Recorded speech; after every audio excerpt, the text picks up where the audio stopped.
رابك من يا هرسن زاري هاتي ميدان بدي حلتك وزك ولا شيء ما شاء الله بريكوا وصل صار عيرو 20 دينا 20 درم غاز كم استحمي ديم اخوان دي كو غاز دقيقة قاق بقاق قاق بقاق قاق بقاق قاق بقاق وين خاق باقي تي علي ابي هي كل شيء 20 يعني باقي تسيرها كره كوا ومنطقه بركه وتدنق يعني يساوي كوا وسط صالة وتسيوا كره اول سنين انا صراحه مو برميلك ما رد بقرنا جيل او هوا او رسمك انا برميلي دروس كلايا ودرس البيت خور هوا وين كان صار بيس خور بيتن هسه ما الله والله غريب وقت يخش ديزاين سيا درين آه. شري انجليزي وانجليزي لو منطقه كرايا شر انجليزي وعثماني عثمان لي وتزاينتي وسط صالة وسط صالة هاي بشوق سيدي كان بس ما شاء الله زور فيك تسمع ما شاء الله صندوق بها بها واري ما رد بقول تدنقد بالمكة وهاتنا هاتن ايش هاتن؟ كره هات كوات اذا باش دبابة اتو حتى امن يعاز ندمي ايه نرم او تنزيلي بيكات بينكاي اذا باش راي زاره شديد لقنا خم ناتي مرة وكلها تيدا جاي ادو كوتي ناقم اذا بعدم تمقى اذا تبكين استعيلات ايش تبقى او تيجي ايش تبكين ايه حتى امن يعاز ندمي نرم داوا كم دانا يتوزادر ايه او داوا كم دانا او دالي كره امن دادني موتو ربنا او داره اذا تدراوا سبدس من او داري سركو بوتشي بين الاستا يكو نهايته منطقه بالوابكه كنت تسنى 20 دبر باسين دي اذا بردي ايه كل ده هسه تباب الروي يا ولي ما تسهم ايه ده وسط صالح توام نفو وسط صالح زور ما انا تنقدني يكون تسكم هذي يكون البلان بتاعي ثاني ايه دبل دار شو تسكم يكون تنزيل كي بيكا بيكم كل حتى انا بيكا بينك يا تو هذي بيكا است بيمك حتى امن دسمي داوا كي دادني مو اتنزل كي بيمك ايه باش دو هاي شيخنا بيتا كم بينك كل فيناكم نا يكون يكون فيناكم بابا يا او بيم نكرب زام سخي خلاص عندي الراو الشيري لك كره كوغا هم هراي دبي او بيم نكردي هروايا هاي هروايا روي فنجاري لا يا بايا يرداشت بويا سيراني فاريزي لا حول ولا قوه الا بالله كره بيمك نكردي والله بيم نكردي ولا شو لا حول ولا ساحل او زادروك من برابك يكبر السير كزنا الحين وسط صالة اقرب كم هو كره سمقرت يا استاذ داوم دانا نايتو بيمك سال عبوتا اغلب خاطر تشيجا كد نبي طام تنزل دور دقرم امني راو كويما كره وش كلمه تنقد ليلى جان صورك والله ما غيساوا هاي لو ما استتساوا دور ديكم صلاوا اقام لو خون ماوا او روزا دروس صالح راوك كويان دناوا كره بيمك كاكا بيمك كره والله بيمنا كردي بخواي كره دي واتسد بيك كرديا ورا بينا عزيزان خوشويستان بينيران بريزان استا سلامك دتي راوك كوي دكا لا حول ولا والله امنتوش او زاد ربو ما اوروكا كره والله بيمنا كردي بخواي براك صاحبي او زاد ربو ما من الا بخوش بداوي ودم نكو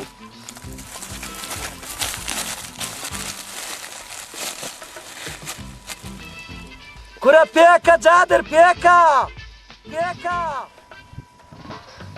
حيران درم باب الروكب ملي والي تندي قازدكم درم اقام من ريام من مردم كره بكو جواب اخول بكو جواب تنزيل كاي بيكا او بيم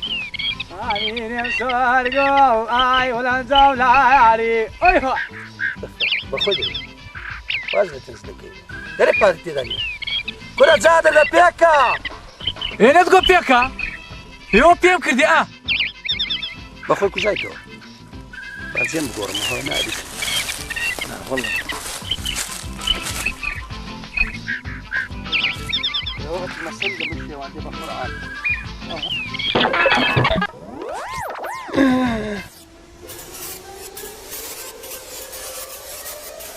كرة والله كنت منها غني كرة زادر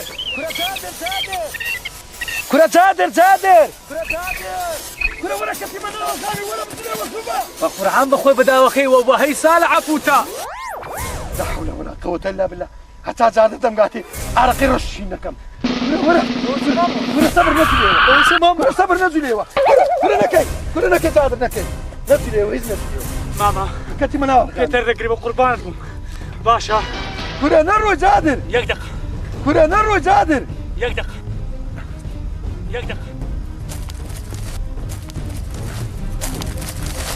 أمزح قربة ما إخوان كرة أخا دمرم بيت هرقرا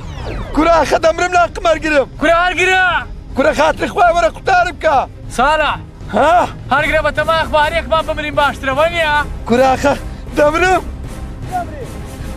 بخوف أقا قطارب كردي أخا مرزك ميمرت شيا دزاني مرزك ألتيا ها ليلى تشيشتم دادي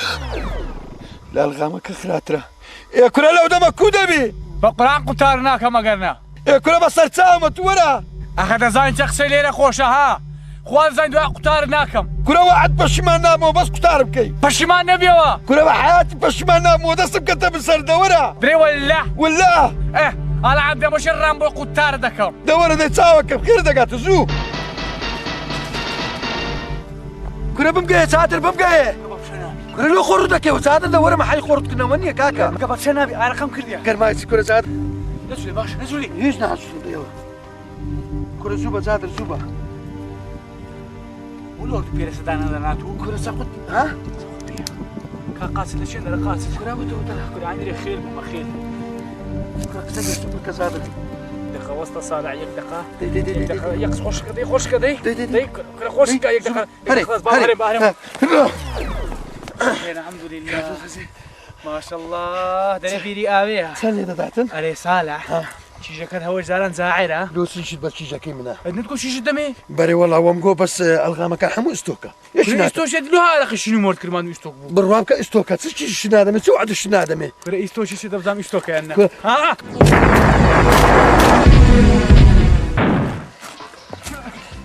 زادر اسكت الشجرة زادر لا حول ولا قوة هسه صالح صالح زادر كنا نقعد يستوغنيها نقعد يستوغنيها كنا ممزاين استوكا بقرعان لا حول ولا قوة إلا بالله توش تسوينا يستاك صالح في امرير سقوا لك خذ مالك كنا وعد من السقا ولك يخم هل بس ما شيشة كانت بيش كذا كنا والله بقولتم أمشي أنا وهذا يقواسمه بقول ها كان زادر ها درس مير بيون معايا أو بيو ما ها بابتي بس أو زومك كنت بابسي بس انا وجهك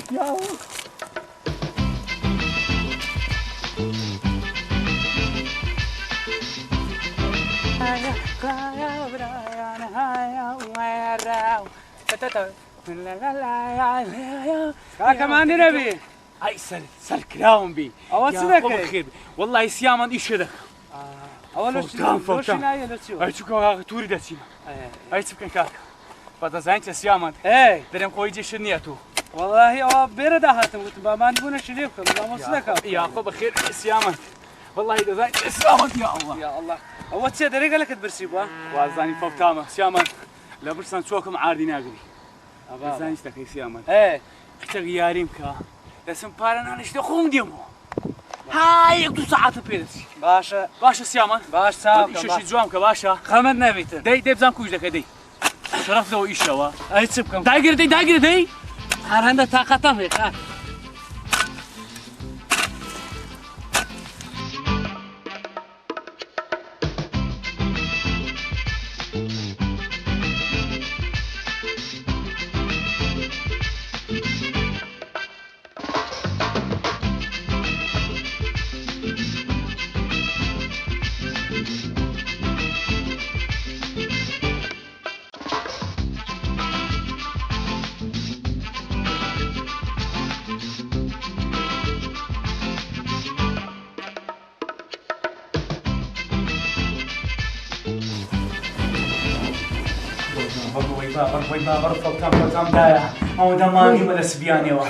سلامت بداية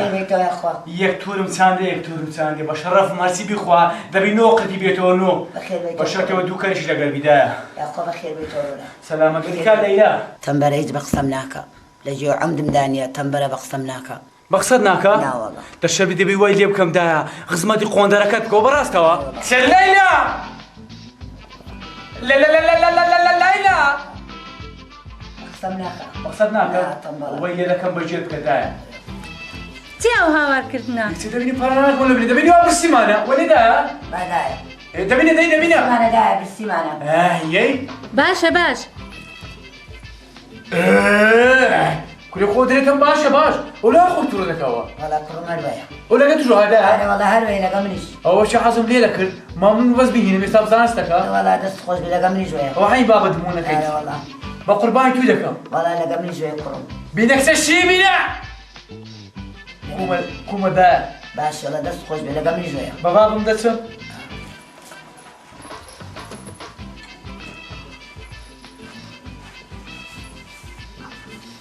ولا بشمونة دا والله ناصر أنا ما هو ناصر أنا أقول شو قول ناصر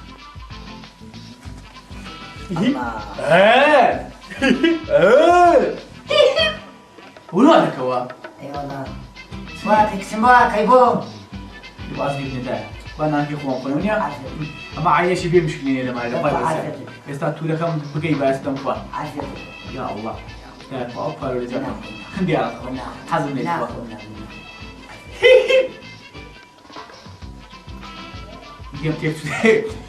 بسم الله نعمة ما قارنا بالقرآن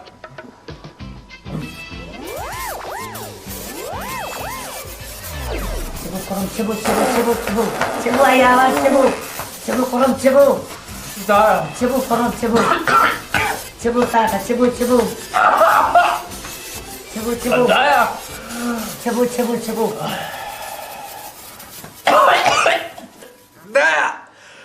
بس بيعملوا شيء لنا شنا كلينا يا شنكاو كشيتو داس شكابو خيرو دا زور تاكل ها أمن يقي تخيم تاكل داك ديك بس تخيم تاكل كشي من هاي كنجي خير زورتك ديا هاي رود راسبي اي ولو من هكذاك ندرو هذا خنتي انا كذيا نظري الشيء لي هاي هوا رود تصادر الشيء اللي كانت تركز مسقتك كسيلو فردينا تنك كسيتو واخذ هذه تنك شنابي والله ابوي بايع بس منك هذه لو بابي يبغى هم شوش لزاني لما لي بابي في الشيء انك ديا ناي مالي باب مينا احترام تبي او حسب الشيء لك سي حسب ذاك مدري هاي بيع احترام بيع السوق وي بابا وستكم تلفونك لك سيبنا تلفونك زال تعال دلي مدى قرب لي مدى أتو دزاينسيا هيك صيناكي قرب قدامش تبى شاف لي مكان هاي ليلى الو ها سير شو هذا ليلى ابو انا كان مصيبته تحقق على ليلى ده ما شاء يا رب انا بداك ودري ها كيف ولا شويه لكن ها بقى لكن كوما دايع باشم يا الله كل اخوك السؤال هذا تعال كل تعال من الباميه كل ولو بسكيناكي بقرا انا وجهي ذا جبل بيلك بس انا سنينك استسنينك مزادر شاف اللي بيجيك على مسلمو ساحمو خطايتو زادوك او جيت زادروك باشا استديمو بزاد سنينك ما زادش جيت كذا بدك هنايده مو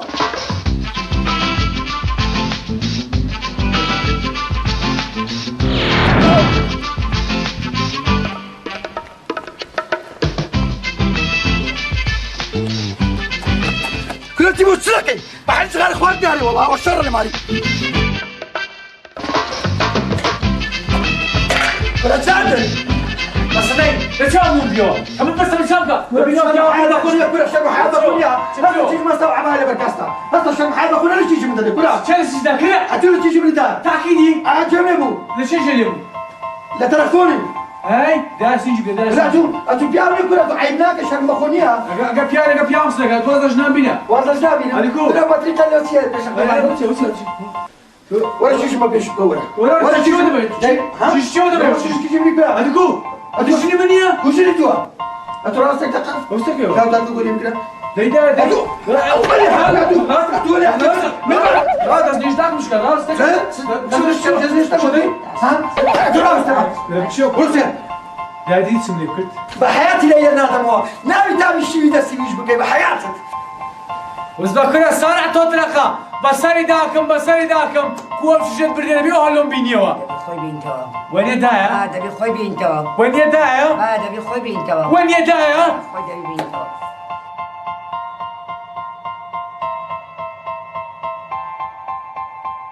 هاي هو هذا السلك هذا غبار السلام عليكم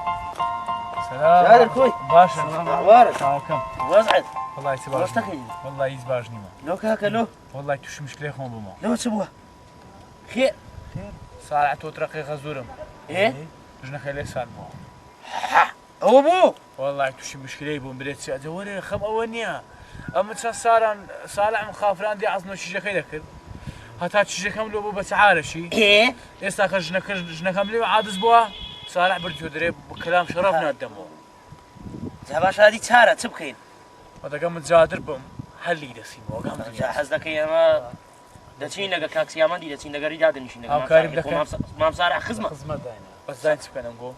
ما محزج لقى الخطاب والله أخوه من هربة تمام بيجوا يوبري مكتوم بام عزيزي لك أخوه بخوي سالة بخوي سالة إيسا تبي بيني دري أو دورتانا هالهيزني على حساب كانوا لا لا والله من أخوه إذا زانم بس مام عزيزي لك أخوه دبين ما معز لقى خود ببرك باشترا باشنيا باشا هذا اسمي ببر كاكا باشا هذا كاكسي يا مندي هر سالة بخوي كيف يبويناه أساسا يقدر دين سفيش بان ما معز لقى خود زعما تسبوا دسينا بريدة بارينا وضلنا دايبين وقنا حوجني ميردي وخو ناكل ماري اللي تكدي هر أوندي هر أوندي ناردي ناردي وتزورا شو زورا برام لا خمنا بيت أوندم لو كل خمتنا بس تشاور والله وكذا سي ممنون تاني هاي بس أوسع كاسي عم بحكي ده باشا إيش تخبر له بس ما معز لقى خود تنبك دبين دقة ما عزيزي باشا أربعة باشا بس لا تشاور لو قبل تما يتوبهم يتس نا خمت نبي ما آخر دقة ما عزيزي هذا مرضي لا باشا ده إخوة حابس سيرانو ندريج إن شاء الله مش كذا حد بتماس حد سال عيد سلمين بتماس يا جماعة عصص بس يباش ترى ما إخوان سنم قلت شيء هذا ما كوري بطريقي كوري بيوجني أدي دمزاني ولا بقول زادي استعنا بالسري وخو زادي دقوا حصل لك رواقيتك كيدك ها باتني سلامي ده دربات البوني ديتن أشكي شندر أبوي ها والله حتى من لو من دم من لا يشيء بدم وزاد روشي باشا أدي قرر قلبي أنا كسر صناعة كتاعهم بارنا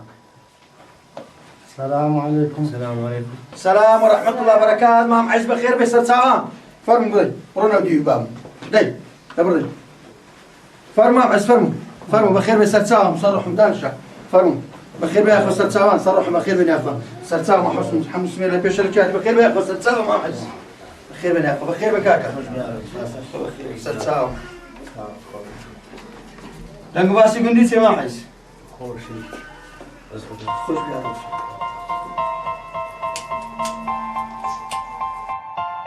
بخير بنا أخو سرساهم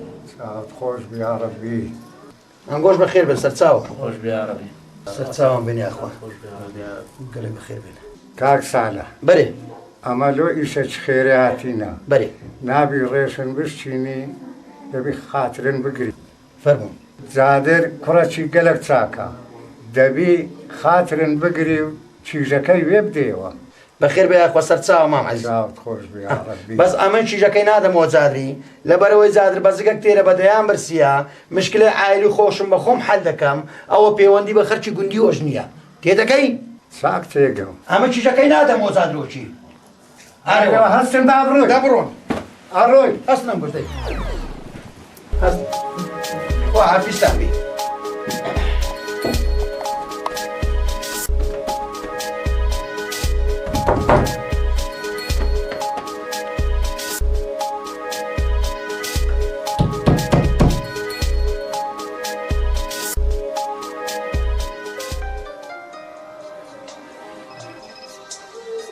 يلا خير أو زادرة ألو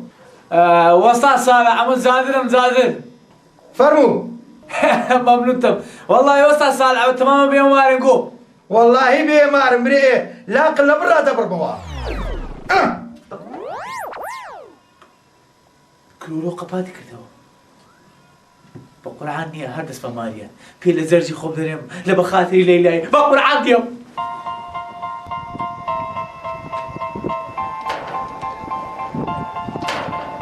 عامل خو وسط صالح عنا بوجي والله بونية أري مامو جنبي زحمت ماما ملمالي ها ليه مجوري ماما السلام عليكم هستا بيه ولو ساعتي كلا ماما تو مامي مني هالبكرة كلا كو مامي تو مامي ماما زاني كان ليلى سلا ليلى تبيه اي ماما غيرتك ما كردي هاتم ليلى بمو خوال زاني وندبر سنان يبخو وين ربي قدنا النبي بخوي هاي كوري بطريقي كزني نعملو عزل كبا قربان لهم نانو حازكا أنا والله شيء كم دو باش كم درو كنا بكل شيء هذا موت بقول عن صغارك النادي بابا خليتك ما كنت قابل اخوتي يعني أبشر غلطي ولا كده شي ما كانش غلط وام كندك سي قزم يعني خليتك كنت شيء كم دو باش كم درو بقربان كنا تبلاش حمر روج الليل ده كل شيء هذا موت سلام قابل اخوتي كنا انت مش كنت نزيتو زور ده نزيت كنا هو قص القط سلينا وبشير ما خير كديتو استبرد الاستا كنا عيب زراي باش توقف مش مقرب لك بابا تسكت كنا بقول عن هذا ما تروح تصدق انت ولا قلت تروح انا قلت لك تروح ابى تروح انت هتروح انت والله بالله لا ممنوش بالشيء كم تروح مع اخوان لا دبرني باشا كنا داتوا كاك دري نادم واموزا بقربان بقران تو اغلب موضوعيه 50000 چوما تلفون لو كري فيم قوتي دري كديما خذ بيد بيد لراسي والله هنا والله يسخ شو قور نكدي بس التلفون جوكا بقربان زعما ايه باش كنا تودو ترسي بين اخوان برا غزولش مروك اكثر شنوكا ماشي تلفون باشا يلا خير الو صالة تنتقى كرة تشي كرة امن عويز معويز حبس هاي حبس مختار كوش اتبع مدري توب ترقا فرمو سدبه اوش لو زفت كرديا كرة شني كوزا في الناكا مسكا كتيرة بدأ بالسيا هيش الشارع الزمني بزانت سلي دكم اما عنترين والله ما معنترن هذه فرق الصوت عنيها باشا دي ده باشا من اول شيء كم نداوا تراكم لو شنو كاتبين بحياة موجي نادم وكرة باشا دي ده بينينا في النار باشا قبيا نادتوا بقربان دو اموزا زانت سلي دكم كري بقرباني اول زمادانيات ما اموزا او سدو من كل ممنوع تنبا قران با تلفونش بكم لو شاري جماعتي خركم وا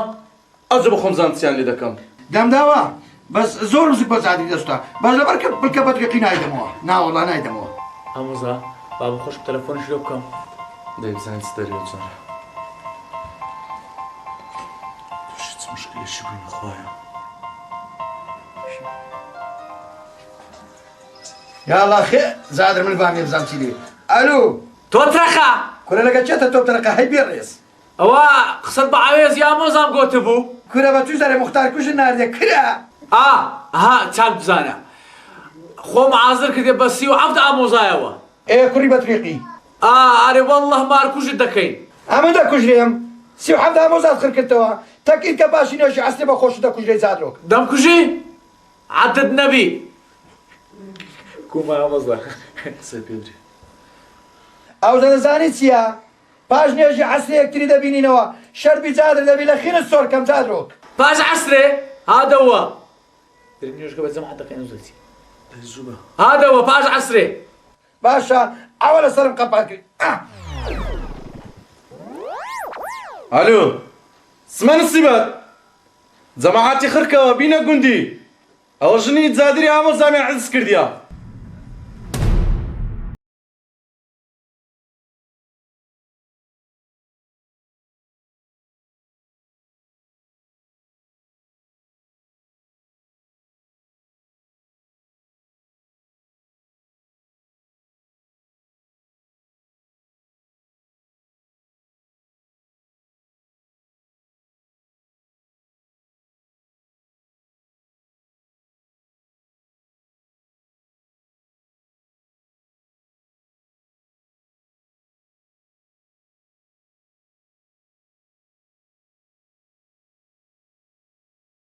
زلامي خلكتو اموزاي كاني حمل سدولاي فكتيا كذا قال اماش دبي لهنك واستعدادي خما ورقري انا خو مسلمان دادا زادرا او زا انغوش كازا ما تحمو حمولة درينا كاكا هستا بابتسين في شيري لخما بكي اري والله ساعات خوش ما انت داك زادر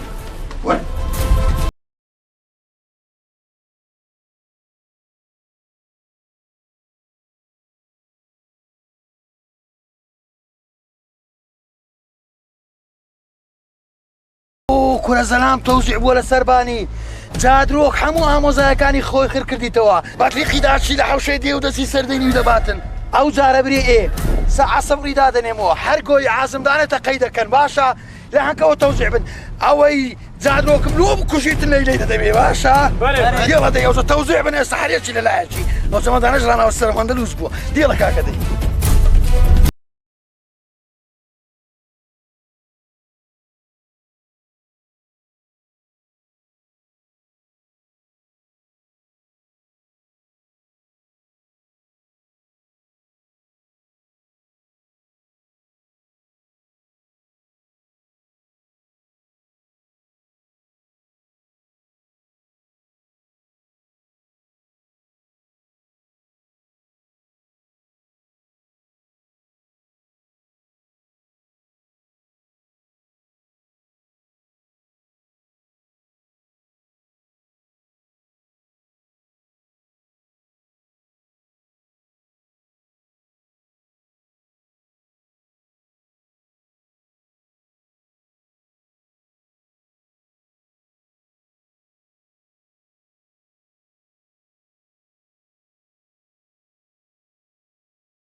كورة كاكا بخير بيسر تاعهم فرموا له تحاتي كاكا وتسبوا ساعتو بس بزعم تسبوا او موضوع دابنيشن بتفاهم حالي كان باش ترنيا زادري كرة بطريقي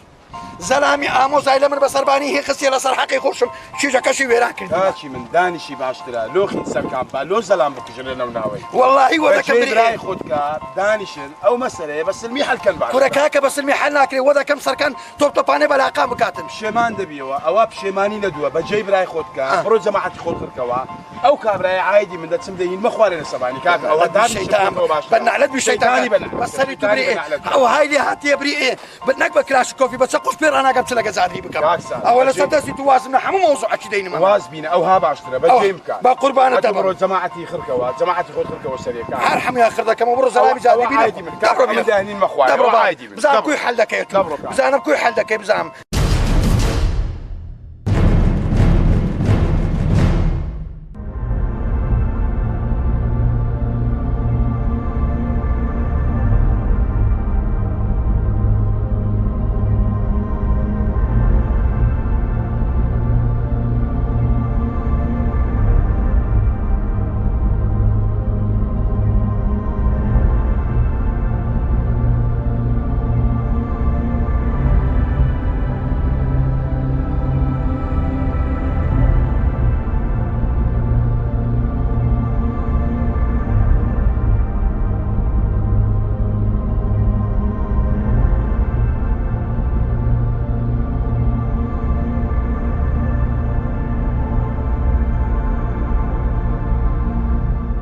باش صالح عوجنا مالون هذا ولو ذاك الخيسة كان بلا قندي كاكا شيش مرتب ولا برسال بلكا بدك كوش تبوي باش صالح بينا عوجنا ما بدوا أمن دم كفي نا والله مختار كل شيء تانا هذا ما خوش ما قرباني زاد روشي ناكل نا والله ما بقربانكم ده زاني لون هيدا موها من باميا تازه من تراخك بيد هذا كوشي جدا موها باش تلو تراك دخل خو من دارني كاكا تورب مو تراخ موها باش ابراهيم تشي درت تراختك يا اول زني فتوها يا باش كل شيء كمان لو عندك كاكا ما دام ويا ده شينا شعري حالي ذاك الموضوع كان كان بيقولوا دانش حساب شي منك يلا بالخير واش كان زودين هو كاكا ما دام ويا هذا تخش انا ولا بخش تاخذ دي صعب عائلين نبروني بالخير من دي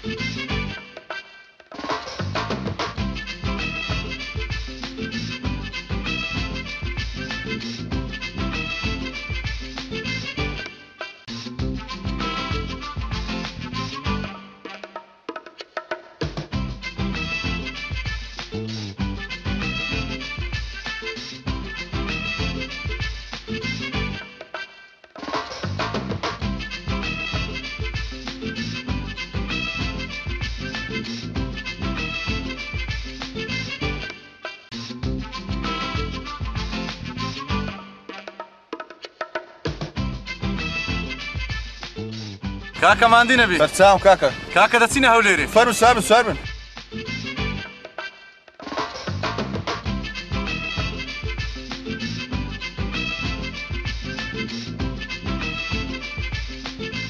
كاكا بخير سلامات وتشو دسنا وديو كاتينا والله دسينا مسقفتك كاكا بركاكا مسقفتي تسا كاكا باجو بيم نقولتي دسينا هوليري باشا يعني باشا من هوليري باجو دي لو خيرة والله تراخي ما ممكن برستا بقرعتي كي زاني ترى كل ذاك قشبني بامكا كل بيدك كرتو لو بينا كان كاكا ترى قرعتي يا زاني كل قاعد كبيدك وتسوى كل بقرعش جو امنيتا وتدري كديا والله ما وكوكاتيا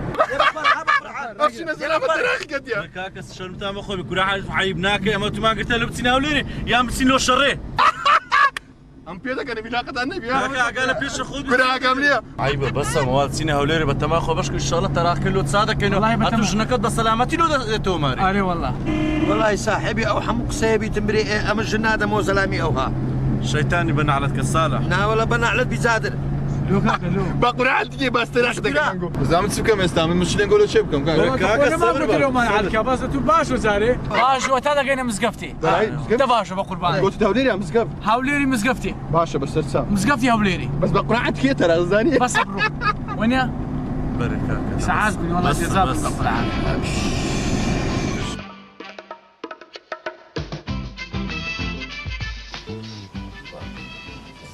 السلام عليكم. عليكم السلام ورحمة الله وبركاته. اللهم صل على سيدنا محمد. اللهم صل على سيدنا محمد. اللهم صل على سيدنا محمد. بخير اخواني مع الرئيس ما مستشفى بخير سرتاوان بخير من سرتاوان سپاس دەکەم مامۆستا. خير من سرتاوان خدای ما ماندات يا رب خدا لي ما راضي بي ان شاء الله فەرمو کوڕم دەڵێ ئیشێکتان هەیە؟ بەڵێ مامۆستا ئەوەی ڕاستی بی چە 6 تەلاقمان هەیە. مشکلە نییە کوڕم لە بۆمان باسکەن بزانین مشکلەکەتان کووە. ئەوەی مامۆستا. بەرێ مامۆستا دەفەرموو کوڕم. ئەوە زادر زاوای منە چیژی من لەکن کاک زادریە فترێک پێشی ئێستا کێشەش ئایلیمان لۆ دروست بوو ناچار بووم کیژەکەم زەفت کرد و هینامەوە مارێ هەندە ئامۆزا و هەندە خزم و بەخۆی و لە تەلەفۆنی قسەیان لەگەرە من دەکرد و تەهدیدیان دەکردم ناچاریان کردم مامۆستا ئەمن سوندم بە تەلاق خوارد گوتم زارە چریە من ئەو کیژە نادەمەوە ئێستاش مامۆستا مە پێ کاتینەوە لە سوندەکەی پەشیمان بوویمەوە باشە کوڕم ئەو لەفزەی کە گوتت ئەو کاتی ئێستاکە بە تەواوی لە بۆ مجێڕەوە بێ زیاد و بێکەم ئیشاءالله ئیشەکە جێبەجێ دەبی. وەڵڵاهی مامۆستا ئەوەی ڕاستی بی زادری زاوام لە تەلەفۆنی تووڕێی کردم خێزانشم لە تەنیشتم دانیشت بوو گوتم وەڵی تەلاقم لەو ژنەی کە تبیتن ئەم چیژەکە نادەمەوە ئەوە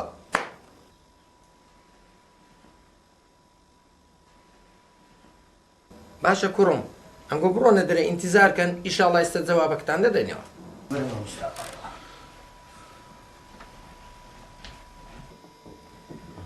مامۆستا ئەو خەڵکە ئێمە لۆیان لێ هاتێ هەر شتێک دەبێ پەنا لە بۆ تەلاقی دەبن هەر تووڕە دەبێ سون بە تەلاقی دەخۆ لەگەرێکی قسەی سوحبەت دەکە کابرا ئەگەر باوەڕی پێ نەکرد دیسان سون بە تەلاقی دەخۆ کێوە دەچی کاکە ڕاوەسێ نابی مەسری من تێ بگەێت و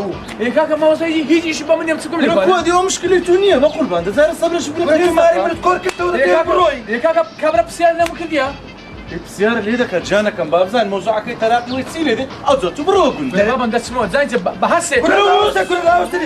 ڕاوەستنی ڕا پسابسیەوە خصوم تراقم ناخو هادي. لين بس هرسك ما دسمو قولي والله ناوکەم کەدەم الحەمدولله هێشتا نێکمان چا نەکردنەوە بەتی تەلاقی امي شغلتي خوالك بس كاكا دسمو قولي خيزانك يخوم نبو موتو ئەتوو مەچوو نابی مەسری من تێ بگەی بزان چم بەسەر دێ کێ دەرێ من هەر دەدەمەوە ئەوە کێ دەرێ مامۆستا دەرێ ئیشی سادە بکات وەرە کاکە ئیشی توش چا دەبی ئەتوش سەبرە چی بگرە با خەبەرمان دەنەوە تەوە خوا گەورەی هەنگی کاکی من چاوەکەم تەحاملت دەبی سەبرە چی بگرە قينا اخي مش مشكله كاكا معفتك بيجرم حسابي من ناكيتو لا حول ولا ولا بێژنی خۆی دەپێستەوە نارە تەلاقی خەزوری من کەتیا يكون كاكا الدنيا تراق خوالت وقت اقلت بال بدي حسابي من ناكيتو کورتونێ توشنت هینایتەوە مارێکە دەتەوێت ئەو ڕووکە بەیەوە ماری دیسان هدي كو کاکە مێکەن و مناقەشە عیبە مامۆستاکان با جیان لێ نەبی چاوەکە سەبرە چی بگرین ئەوەی لە سەبرانە لە خێرانە كاكا جواب زعو خيرتي لي ئیشاءالله جێبەجێ دەبی ڕێیەکی باشیان لۆ بینەوە پێیان بڕێن و کە ئەوزارە مسحەتەکیان بکەیت کە ئەوزارشتی ئەو هانەکەن. كاكا بقرعان تعامل ما دسمو باشا کوڕ کێوە دەچێوە کاکە کێوە دەچێوە توانتی مشکلە بوو دانیشن سلوري زود شو مشكله ابوي والله وتلاقي بلا أمن دسم بمنات إنسان كاتو ترى وەرە کاکە وەرە چ دەچێکن وەلا وەخت ولا گوندی خیسەر کام بە دانیشن زارە سەبرە چی بگرن شنو بتراقني يا اخو بتقول بصير زادين هذا مو يعيش مقابل اخو يكون او دانش يا اخي كل دانش کاکە سەبرە چی بگرن دانیشن من مردم هەندی هەستم و دانیشم والله بمزاي بقى أو موقف ده وهاي قصدي من دابا قرعه جا من بدايز باشا كان غريب داكم ده كان خويا اسمه کاکە دانیشن زارە کابرا تووڕە دەبێ دەبا دووتە جانناوی لا ئیلاهە ئیلەڵای بێنێ تووڕە دەبێ با بچەقمە ئاوەچی بخۆوە با سوورەتێکی قورئان بخوێنێ ئەگەر دەزانێ لۆ پەنا لە بۆ تەلاقی دەبن ئێخۆ تەلاق وەڵا لە بۆ هەندێ نەکرایە زۆر سێنێ بە قورئان ئەو تەراقەتی چاویان چانە بێ مشنی خۆم هەردەوێتەوە ده والله حتى تراقي من سنة بشيشة نادم کاکە خۆ مشکلەی منی و مشکلەی تووە کو تووشی بەرای خۆمان بووینە کاکە دە سەبرە چی بگرن حیبە دەڕاستە با گاسمان بکەن فەرمۆن أو هات السلام عليكم السلام ورحمة الله. السلام عليكم. عليكم السلام ورحمة الله وبركاته. بخير.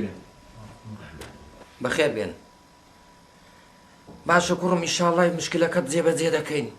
بەس ئەو هەندەی بزانم لۆ ئەو هەندە سون بە تەلاق دەخۆن ئەو کوڕم هەمووتان لەسەر تشکڕین لەسەر عەسەبیەت لەسەر ئەولا یعنی ئەو تەلاقە چیان گۆ دەخۆن نابی تەلاق بخۆن دومینە تو لەگەر زاوایەکەت بە شەڕهاتی یعنی لۆ سون دەخۆی لەسەر ژنەکەت ئەو عیلاقەی پێدا چییە چ گوت مامۆستا بەڵێ وایە مامۆستا ئەوانە دەبی قڕوەڵایەکی بخینن ئەلحەمدوللایەک بڕۆ دەرێ هەر پیاسە چی بکە مامۆستا وایە وانە ڕاستە مامۆستا ئەو کۆمەلگایی ئێمە زۆر سەیرن سوندی بە تەلاق دەخۆن شتێشکە دەکەن هەر تەلاقیان لەسەر زاریە ئێ خۆ تەلاق لە بۆ هەندێک نەکرایە ئەتۆ سوندی پێ بخۆی بابە ئەگەر زۆر تووڕە بووی دوسێ جار ناوی لا ئیلاهە ئیلەڵڵای بێنە دەبرۆ دەرە پەرداخە ئاوەکی بخۆوە ئەگەر هەر نا دوو سوورەتی قورئان بخوێنە ئێ کاچی خۆم خۆ تەلاق لە بۆ هەندێک نەکرایە ئێوە سوندی پێ بخۆن کورە کاکە ئەگەر زۆر تووڕە بووی دەڵێ باشترین تۆڵەسەرنەوەش لێبوردنە دە لە یەکتری ببورن دە دوسێ جار ناوی خوای گەورە بێنە خوا دڵت فەراح دەکە و دەواگە کەلیمەی تەلاقیش بێنە هەزار ڕەحمەت لە بابت مامۆستا ڕەحمەت لە ئێوەش لە مامۆستا توش دوو قسە خێریان لێ بکە بسم الله الرحمن الرحیم ئێوە فێربووینە سوند بە تەلاقی ژنان دەخۆن زۆر شتێکی ناشینە خودای تەبارەک وتەعالا زۆری پێ ناخۆشە کە ئەنگۆ سوند بە تەلاقی ژن دەخۆن عیبە بڕوا بکە کە تووڕە بووینە سەڵاواتەشی لە ڕوحی پێغەمبەری بدە صلی الله عليه وسلم ڕوحم بە قوربانی بیتن ئەو شتانە بکەن بڕۆ قومەگای بخۆوەکی مامۆستا فەرمووی کاکە دەست نوێژەگرە بۆ نوێژی خۆت بکە کاچی من برای من زارش کە سند مەخن زۆر ناشینە ئیشاء الله مامۆستای گەورەمان ئەوە پێکەوە دانیشین و شتەکانتان لۆ هەڵ دەکەین بەخێر بن سەر هۆرد و چاوم خوش ئیشاء الله لە هەمومان خۆش دەبیتن خوا دەزا خێر داتەوە مامۆستا ئیشاء الله الله ئامین دوای برایان ئێوە کە سوندش دەخۆن بزان کو سوندی دەخۆن ئەوەی لە قورئاندا هەبێ ئەوەی مسلمان بێ ئەوەی خۆی بە مسلمان بزانێ سوند یان بە خودای گەورە یان بە کەلامەکەی کە قورئانی پیرۆزە نردوێتی خوارێ سوند بەو دوو شتەی دەخورێ نە بە سەری بابم و نە بە سەری خاڵم و نە بە گۆڕی فڵانی و نە بە ئەو شتانە ڕجاتان لێ دەکەم واز لێ بێنن نا مامۆستا تۆ بەجارێکی دی ئەمن سوندی بە تەلاقی بخۆم تۆبە بارك الله کوڕم الحەمدوللا پەشیمان بوویەوە بەس کوڕم جارێکی دی با پێت بگەم سوند بە تەلاق مەخۆ ئێستا با پێشت بڵێم بەڕاستی ئەو مامۆستایان دەزانن هەتوو تەلاقەکت کەتیە زۆر دەبی ئاگار لە زمانی خۆت بی ئەو جارێکی دی ناوی سوند بە تەلاق بخۆی تەلاقەکەی دیشی ئیشاڵڵا لۆ چا دەکەینەوە و هەموو جێبەجێ دەبیتون و بەس تۆبەی بکە تۆبە مامۆستا ئاخیر جارم بێ جارە مامۆستا تایم بڕۆین بڕۆین خوا خێر هەمووشی مامۆستا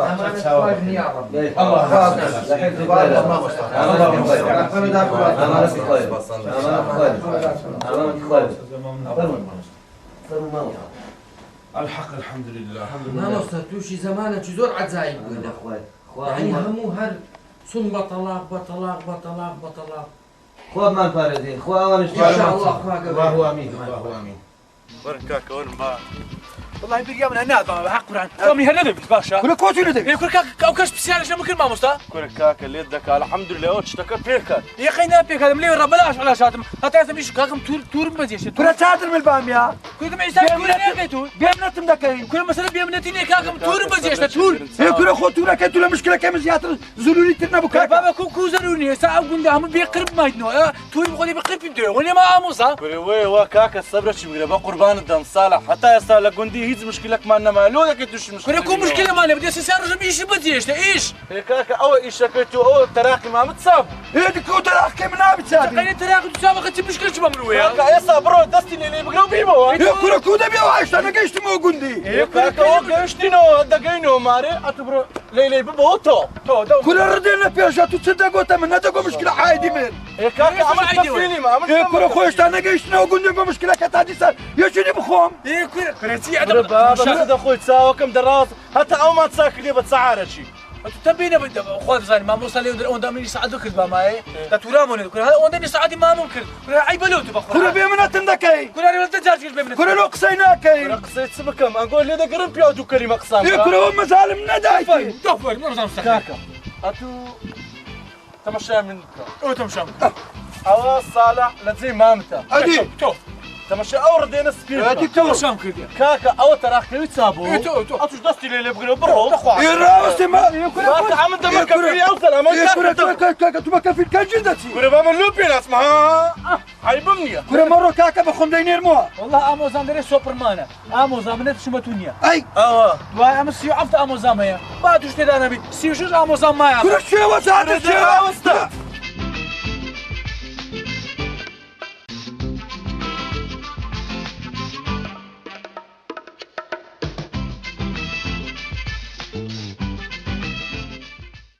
هاي ولوني تنباش بلا غليستك ها اي والله كرم هروايا لقى منيش والله يجي عيبني يا والله لقى مني جوايا بقول عامل هيك عيبني لا قبل ولا باش انا عزوله على ما زاني واي بيه مشكلة اما لقى من جوانا عزوله يا هل يوم دنيا خوش ده اي والله لقى من جوا عزوله هي مشكلة ما عندي اما اي والله لقى من جوا مسري انت قاعدين كلي والدي ده تبو عيالي